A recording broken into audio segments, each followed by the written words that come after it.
Professor बंधुओं, लीना मेंदड़े से मैं अनुरोध करता हूँ। लीना जी, आप अपना ऑडियो वीडियो चालू करके अपना उद्बोधन प्रारंभ कर सकते हैं।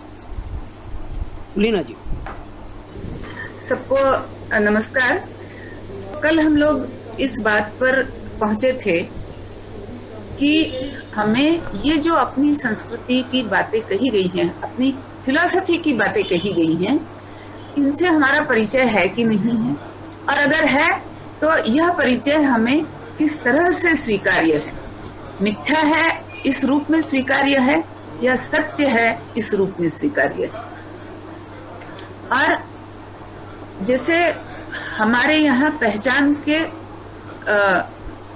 जो 4 तरीके बताए गए, 4 निकष बताए गए हैं। क्या आपका समाज, आपका राष्ट्र और आपके राष्ट्र और समाज के अधिकांश व्यक्ति धर्म में विश्वास रखते हैं, धर्माचरण में विश्वास रखते हैं। और जब धर्माचरण की बात आती है तो मुझे लगता है कि सबसे बड़ा धर्म जो है विश्व का, वह है सत्य। और यहाँ मैं धर्म शब्द का अर्थ वही ले रही हूँ जो हमारे वाङ्मय में है, अर्थात जो प्रकृति के नियमों के सम्मत है वह धर्म है। क्योंकि प्रकृति को धारण किया जा सके, समाज को धारण किया जा सके, वह धर्म है। अर्थात जो प्रकृति के नियमानुकूल है वह धर्म है। अगर आज रात है अभी, तो अभी मैं सो जाऊं, यही मेरा धर्म है। अगर आज दिन है तो मैं उठ करके काम करूं, यही मेरा धर्म है। तो इस धर्म की व्याख्या में सत्य कहाँ आता है? क्योंकि सत्य को हम दूसरे तरह की धार्मिकता के साथ जोड़ करके देखते हैं।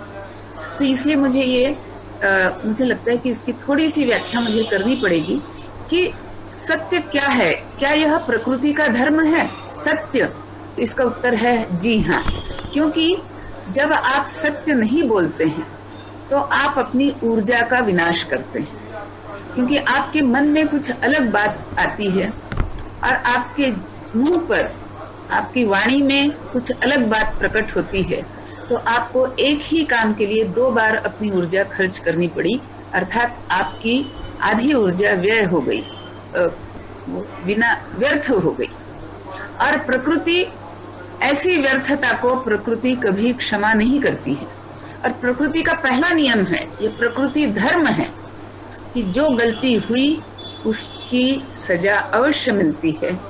अब आपके हाथ में है कि वह सजा या तो दोषी को मिले, या दोषी को अगर आपको बचाना है तो वह सजा पूरे समाज को मिलेगी। इसलिए सत्य जो है यह प्रकृति का धर्म है और इसे हमारे मनीषियों ने पहचाना और इसीलिए कहा सत्यमेव जयते। तो क्या ये हमें मान्य है कि यह हमारे लिए गौरव की बात है? और जब तक यह गौरव हमारे पास नहीं रहेगा तब तक मुझे लगता है कि भारतीय संस्कृति का भविष्य मुझे बड़ा ही फीका, धुंधला और एक, जैसे कहा जा सकता है कि कगार पर हम खड़े हैं, पर्वत के ऊंचे शिखर के ऐसी जगह पर कि जहां से अगर आपने एक पग आगे बढ़ाया तो आप नीचे गिरने वाले हैं, खाई में गिरने वाले हैं। ऐसी कगार पर हम खड़े हैं। तो क्या उस कगार पर हम अपना झंडा गाड़ करके विजय पताका लहराते हुए और सावधान होकर के और बहुत लंबे भविष्य की ओर देखते हुए अपने को बचाते हुए खड़े रह पाएंगे, या उस कगार से हम गिर करके नष्ट होने वाले हैं? ये बात है।